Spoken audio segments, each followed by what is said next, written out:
in a glass case of emotion! From Stupid Plot UK, the gaming session. I'm Keith. Very tired. Ruby Tuesday. Right, so let's get cracking. PlayStation E3 2016. Yep. Let's do it. That's not a mistake. That's what they showed us. 2016.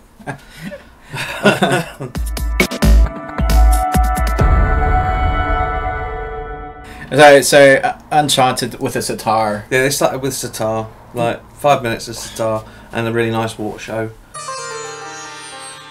That was lovely. It's just what gamers want to see is a water show.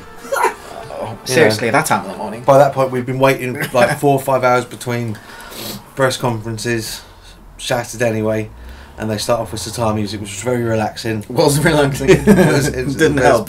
No. And then they showed us Uncharted: The Lost Legacy, which we already knew about because they released the trailer for that a few months ago. Yep, and they showed us a bit. They showed us a bit more. Yeah. Not a lot of gameplay. No, They showed us more gameplay in the original.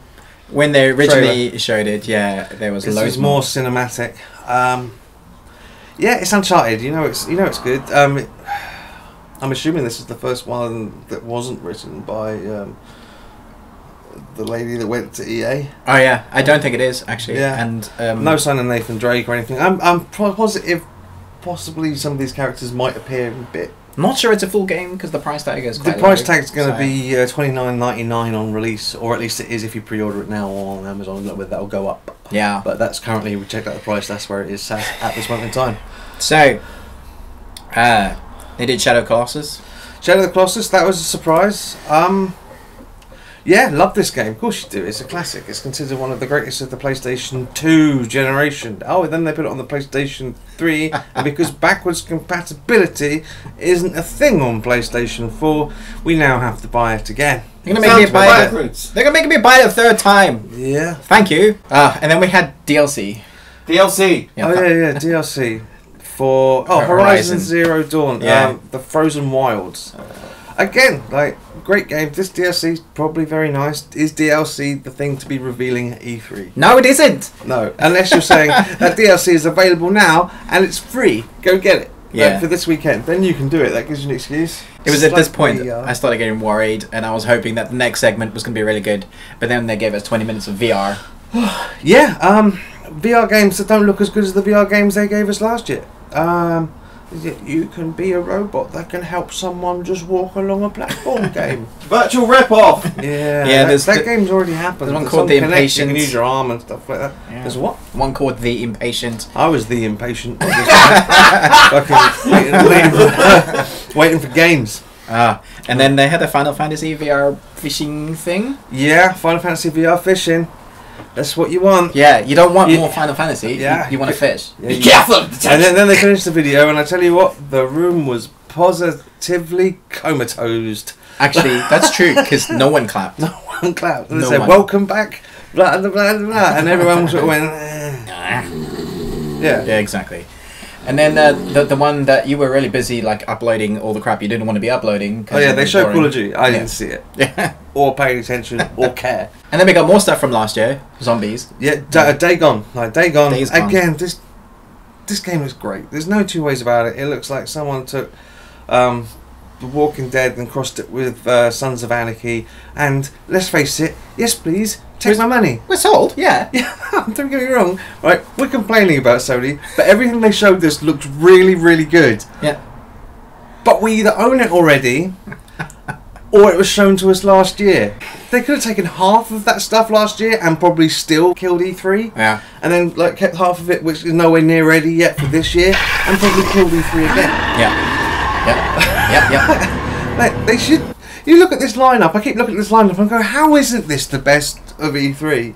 Because it's a really good lineup, but it was a really good lineup. And then we thought maybe this would be an exclusive one, and it looks really good. Monster Hunter, Wolves. Yeah, it's not exclusive. They treat it like it is. It's Yeah, coming to they do. Switch, and it's on PC, and it's going to be on Xbox as well. That really pisses me off. Don't make it not- your It's not product. exclusive. It's not exclusive. You know, yeah. God of War again. This game, God, it looks good, and it does seem they're looking like they're somehow combining the old combat system with a bigger, more Sony adventure game sort of look and style. I'm actually really excited. Sony adventure games like Uncharted and Last of Us, the Naughty Dog look, that seems to be the way they're making everything now. Yeah. And I'm all for it. Yeah. I love an action-adventure storyline. But it looks like they've combined some of the fight mechanics from that.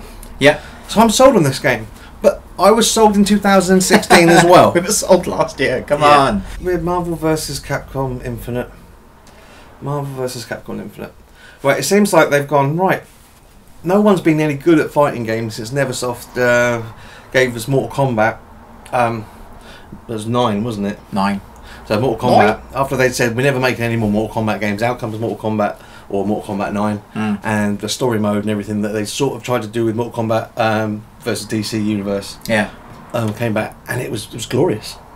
I like the idea of story mode. And then we had Injustice. Which was glorious. Again, the story mode was fantastic. Then we had Mortal Kombat X. That was great. Fantastic. Again, big storyline. It was brilliant. Very, very cinematic. And then we had Injustice 2. Again, even bigger cinematic. So now Marvel vs. Capcom have gone, that's what we're going to do.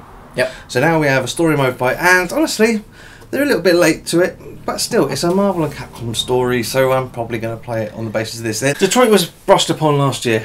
Yeah. Again. And... we had more of a story behind the character of Marcus, who I'm assuming is one of the main characters, because they tend to have more than one character in these sort of games. Yeah. And it looks good, but I think it looks good. They're consistent quick time event artists. You know, beyond Two Souls.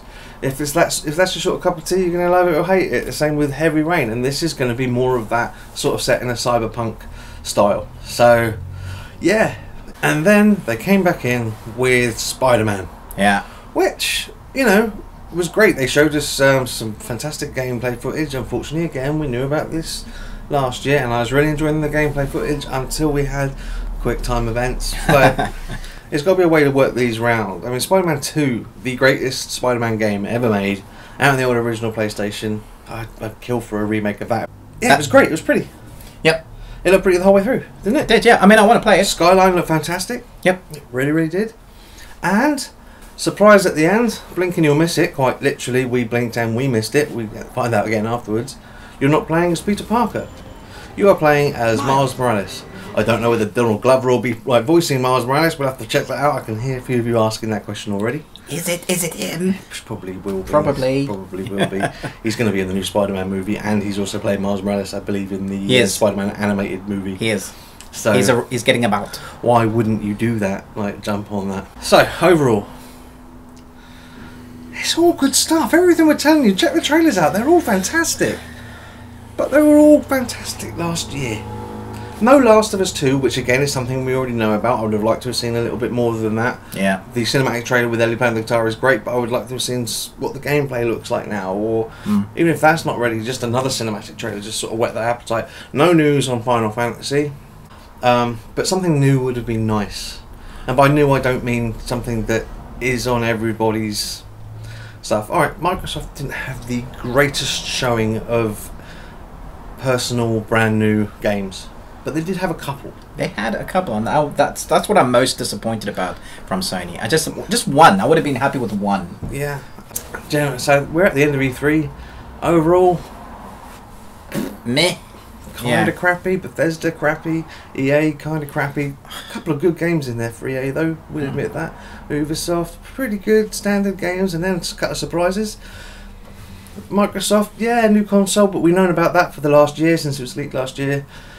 We just didn't know the name, price. Yeah. So, no surprises at E3. It was E3 2017.